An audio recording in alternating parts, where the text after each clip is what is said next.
First, appreciate your support. So a quick one on Samsung washing machine that is swallowing clothes, and this is how it happens. So when you put your clothes in there and the machine is on high speed, let's say it's doing 1000 revolution per minute.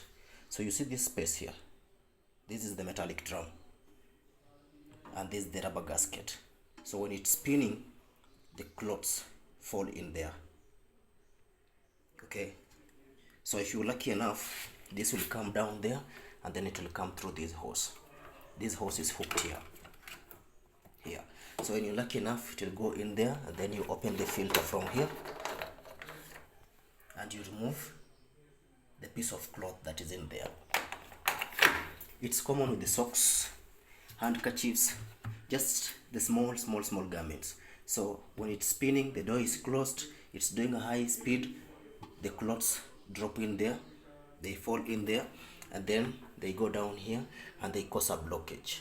So the machine won't drain water. So if it comes here, there's no way water will come through this, then will go out. Very common problem with the Samsung washing machine. And lately also I've experienced the same problem with the LG. Some LG models have the same problem. So if you're lucky, you'll unblock it from this filter here or from this hose. If you're unlucky, it will go to the spider. The spider is in there. This is the spider, it's hooked to the pulley, and then the machine won't be able to move. Like it will feed water, but the drum won't move. So that's how the machine swallows clothes when spinning.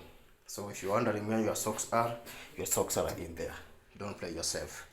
You can hand wash small garments or get a washing machine bag.